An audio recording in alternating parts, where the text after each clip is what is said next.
The Halloween Tree by Bradbury. Chapter 10. Quick now, come find me. Mounshroud's voice, laughing, called them on. This way, no, this. They ran along the slender ribbon of mummy wrapping, deep into the earth. Yes, here I am. They turned a corner and stopped, for the long linen ribbon wound across the tomb floor and up a wall to wrap around the feet of an ancient brown mummy, which was propped atilt in a candlelit niche. Stuttered Ralph Bengstrom, dressed in his own mummy costume. Is that a real mummy? Yes. Dust sifted from under the golden mask on the mummy's face. Real. Mr. Mounshroud, you... The gold mask fell to clang like a bright bell on the floor. Where the mask had been was a mummy's face, a pool of brown mud crinkled by blasts of sun. One eye was glued shut with spiderweb. The other eye cracked forth tears of dust and a glint of bright blue glass. Is there some boy there, dressed like a mummy? Asked the voice, muffled beneath the shroud.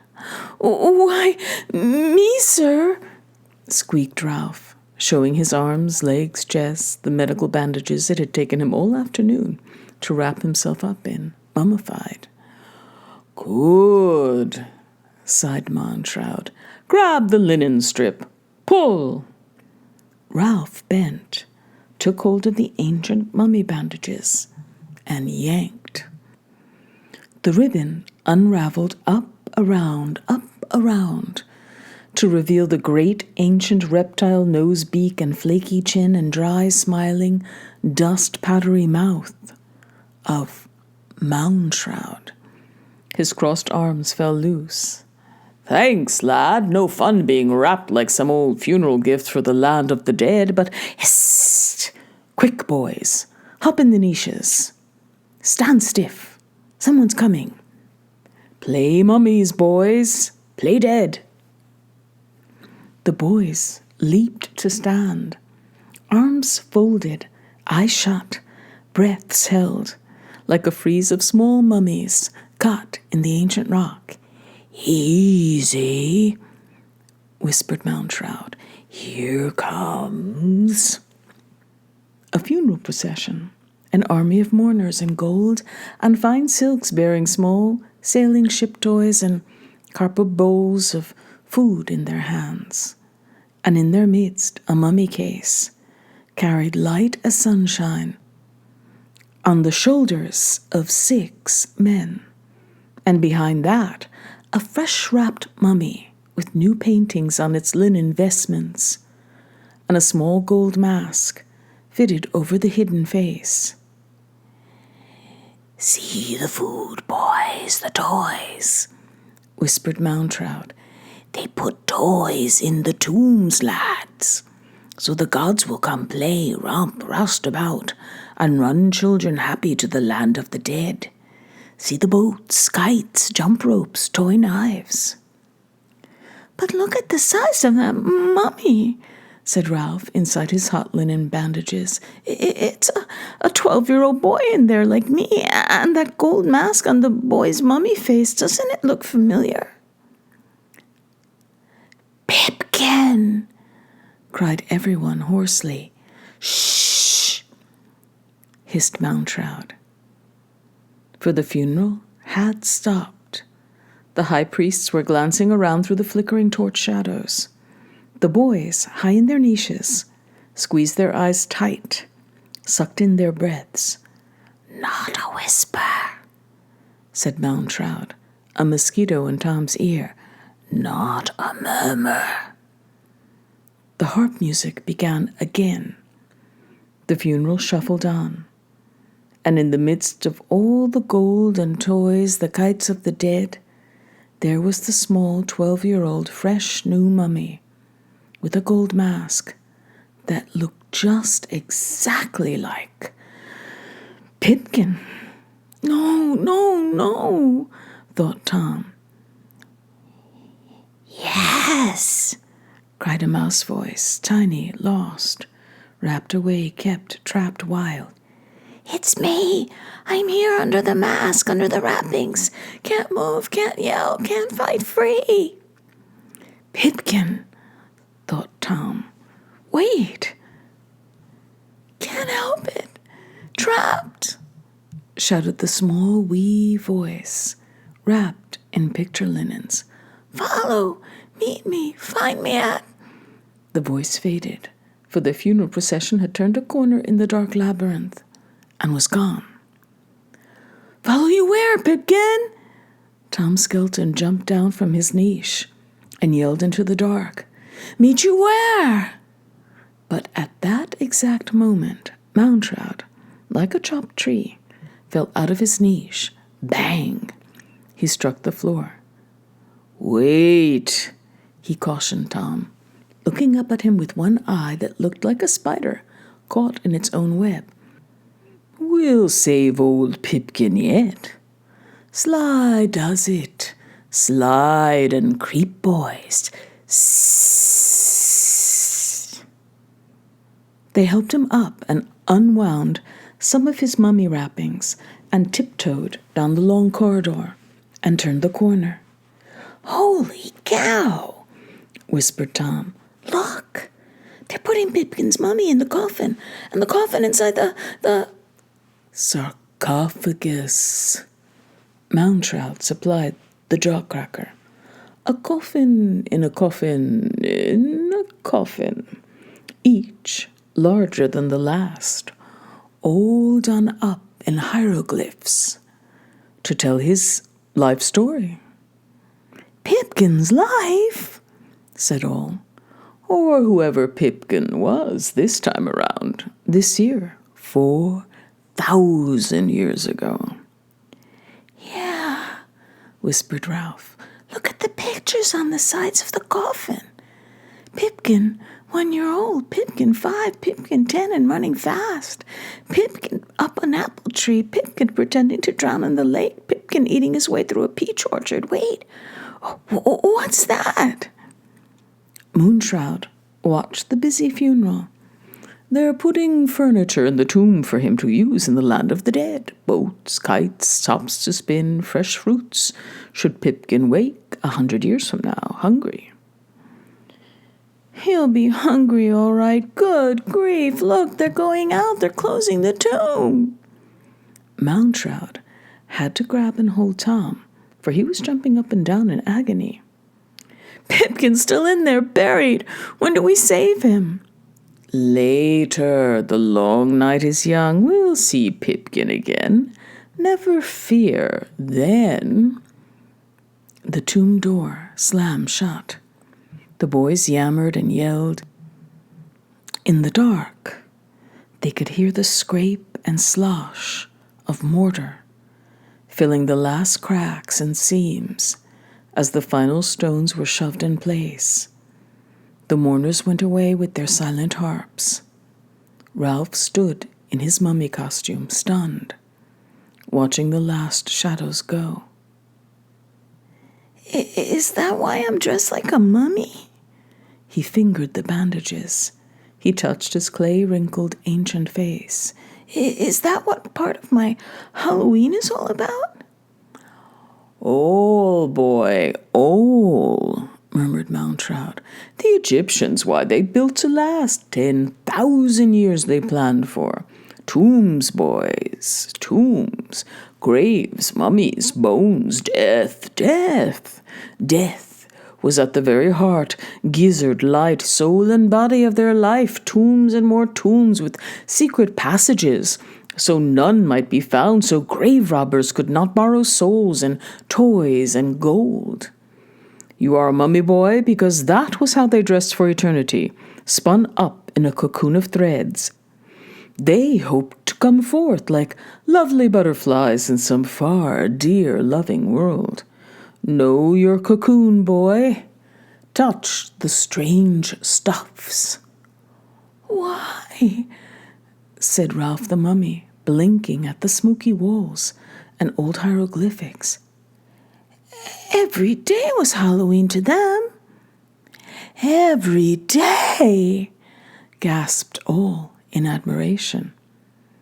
Every day was Halloween for them too, Mountrout pointed. The boys turned. A kind of green electric storm simmered in the tomb dungeon.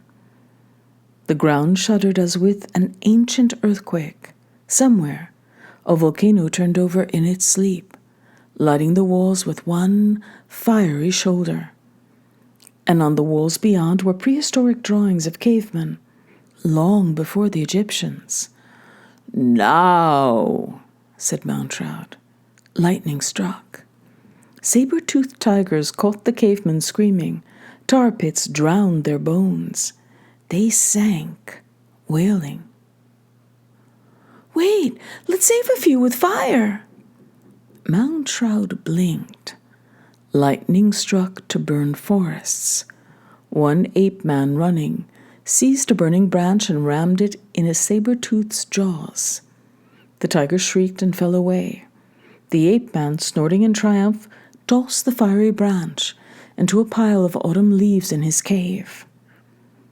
Other men came to hold their hands out to the fire, laughing at the night, where the yellow beast eyes waited, afraid. See, boys? Mountrout's face flickered with the fire. The days of the long cold are done because of this one brave, new-thinking man. Summer lives in the winter cave. But, said Tom, what's that got to do with Halloween? Do? Why, blast my bones, everything. When you and your friends die every day, there's no time to think of death. Is there? Only time to run. But when you stop running at long last... He touched the walls. The ape-men froze in mid-flight. Now you have time to think of where you came from, where you're going. And fire lights the way, boys. Fire and lightning. Morning stars to gaze at. Fire in your own cave to protect you. Only by night fires was the caveman beastman able to at last turn his thoughts on a spit and base them with wonder. The sun died in the sky. Winter came on like a great white beast, shaking its fur, burying him. Would spring ever come back to the world? Would the sun be reborn next year or stay murdered? Egyptians asked it. Cavemen asked it 1,000,000 years before. Will the sun rise tomorrow morning? And that's how Halloween began? With such long thoughts at night, boys, and always at the center of it. Fire! The sun dying down the cold sky forever. How that must have scared early men, eh? That was the big death. If the sun went away forever, then what? So, in the middle of autumn, everything dying, ape-men turned in their sleep, remembered their own dead of the last year. Ghosts called in their heads, memories. That's what ghosts are. But ape-men didn't know that. Behind their eyelids, late nights, the memory ghosts called, waved, danced. So ape-men woke up, tossed twigs on the fire, shivered, wept. They could drive away wolves, but not memories, not ghosts. So they held tight to their ribs, prayed for spring, watched the fire, thanked invisible gods for harvests of fruits and nuts. Halloween, indeed, 1,000,000 years ago in a cave in autumn with ghosts inside heads, and the sun lost. Mountrout's voice faded. He unraveled another yard or two of mummy wrappings, draped them over his arm grandly. "More to see. Come on, boys." And they walked out of the catacombs into the twilight of an old Egyptian day. A great pyramid lay before them, waiting. "Last one to the top," said Mountrout, "is a monkey's uncle." And the monkey's uncle was Tom. Chapter 11. Gasping, they reached the pyramid's top, where waited a vast crystal lens, a viewing glass which spun slowly in the wind on a golden tripod, a gigantic eye with which to bring far places near. In the west, the sun, smothered and dying in clouds, sank. Mountrout hooted his delight. "There it goes, boys, the heart, soul, and flesh of Halloween, the sun. There, Osiris is murdered again. There sinks Mithras, the Persian fire. There falls Phoebus Apollo, oh, Grecian light, sun and flame, boys, look and blink. Turn that crystal spyglass, swing it down the Mediterranean coast 1,000 miles. See the Greek Isles?" "Sure," said plain George Smith, dressed up as a fancy pale ghost. "Cities, towns, streets, houses. People jumping out on porches to bring food." "Yes," Mountrout beamed. "Their festival of the dead, the feast of pots, trick or treat old style, but tricks from the dead if you don't feed them. So treats are laid out in fine banquets on the sill." Far away in the sweet dusk, smells of cooked meats steamed, dishes were dealt out for spirits that smoked across the land of the living. The women and children of the Grecian homes came and went with multitudinous quantities of spiced and delectable victuals. Then, all through the Grecian Isles, doors slammed. The vast slamming echoed along the dark wind. "The temples shutting tight," said Mountrout. "Every holy place in Greece will be double-locked this night." "And look!" Ralph, who was a mummy, swung the crystal lens. The light flared over the boys' masks. Those people, why are they painting black molasses on their front doorposts?" "Pitch," corrected Mountrout.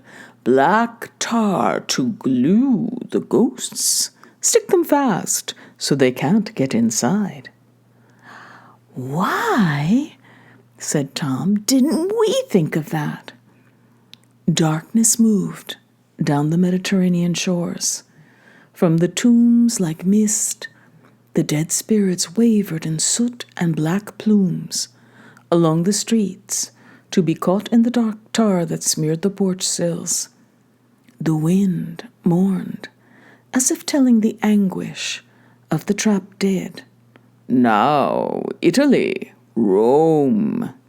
Mountrout turned the lens to see Roman cemeteries, where people placed food on graves and hurried off. The wind whipped Mountrout's cape. It hollowed his mouth. "Oh, autumn winds that bake and burn, and all the world to darkness turn. Now storm and seize and make of me a swarm of leaves from autumn's tree." He kick-jumped straight up in the air. The boys yelled delight, even as his clothes, cape, hair, skin, body, corn candy bones tore apart before their eyes. "Leaves burn, change, turn." The wind ribboned him to confetti. 1,000,000 autumn leaves, gold, brown, red as blood, rust, all wild, rustling, simmering, a clutch of oak and maple leaf, a hickory leaf downfall, a toss of flaking whisper, murmur, rustle to the dark river creek sky. Not one kite, but 10,000 tiny mummy flake kites. Mound shroud exploded apart. World turn, leaves burn, grass die, trees fly. And from a billion other trees in autumn lands, leaves rushed to join with the upflung battalions of dry bits that were mound shroud dispersed in whirlwinds, from which his voice stormed. Boys, see the fires along the Mediterranean coast, fires burning north through Europe, fires of fear, flames of celebration. Would you spy, boys? Up now, fly! And the leaves in avalanche fell upon each boy like terrible flapping moths and carried them away. Over Egyptian sands they sang and laughed and giggled. Over the strange sea, rapturous and hysterical, they soared. Happy New Year! A voice cried far below. Happy what? Asked Tom. Happy New Year! Mound shroud, a flock of rusty leaves rustled his voice.